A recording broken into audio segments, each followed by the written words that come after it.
On Thursday, Secretary of State Mike Pompeo said the U.S. and Britain would still have their special relationship after the U.K. leaves the European Union on Friday. On Wednesday, the European Parliament gave final approval for Britain's departure from the EU. The chamber then broke out into a rendition of Auld Lang Syne, a song of farewell. Britain will officially exit the bloc of 27 other member countries on Friday. Amanda Sloat writes that the UK's departure marks the end of Brexit's beginning.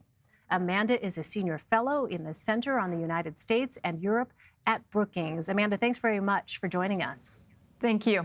So the moment many Britons anticipated and some hoped would never happen is here.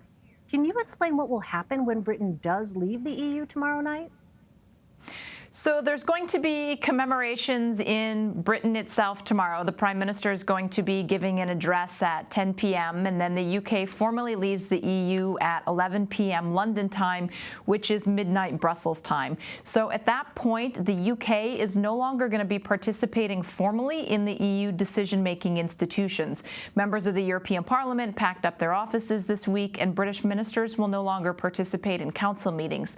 That said, for most British citizens and businesses, when they wake up on Saturday morning, their lives will not be significantly different. For the next 11-month transition period, things will operate largely as they have been, with the UK still enjoying the rights and responsibilities of membership to give them time to transition to the new reality.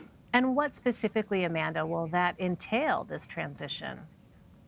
So during the transition, the British government and the European Union are going to have a big task of negotiating the state of their future relationship. The biggest challenge that they're going to have is agreeing on economic relationship. The UK would like to have some sort of loose arrangement that looks like a free trade agreement where they have zero tariffs and zero quotas on things that they trade with the European Union. The EU has said in order for that to happen, the UK has to agree to a level playing field. So in other words, needs to implement a similar set of regulations to ensure that the UK does not have certain trade advantages and follows EU standards in other ways. There are also going to have to be discussions about a large number of security and judicial areas of cooperation, information sharing, and policing. So now that the divorce is finalized, they need to start rebuilding the framework of their future relationship. What about the U.S.? So Secretary Pompeo has sought to reassure Britain of the relationship still between the two countries, but the U.S. and the U.K. now have to enter into trade talks. So what can we expect from these?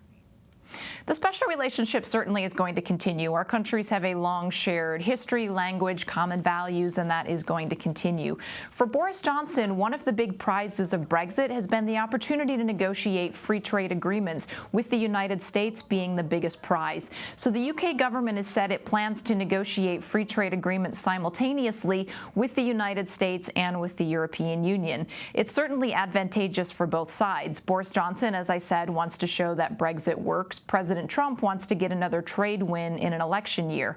That said, Trump is going to be a very tough negotiator and is not going to do Johnson any favors just because of the special relationship. And there's likely to be some very serious demands from Washington on agriculture standards, environmental standards, and pharmaceutical pricing that are going to be very difficult for the British government to accept.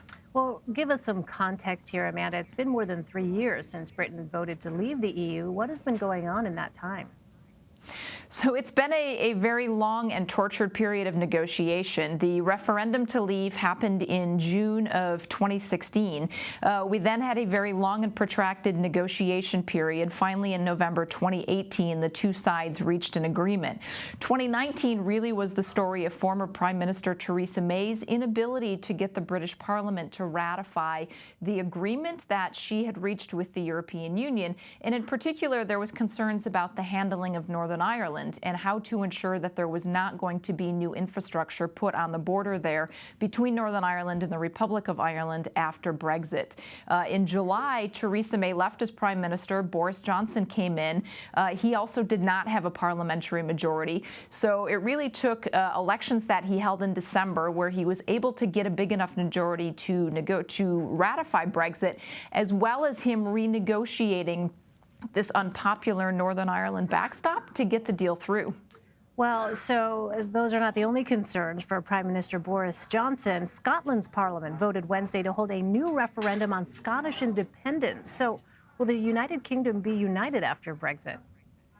There's a lot of questions about whether or not Brexit is going to alter one union or two, with the future constitutional unity of the UK really being at question here. Scotland had a referendum in 2014 on independence, which it lost. People in Scotland will argue that there has been a material change in circumstances now following Brexit.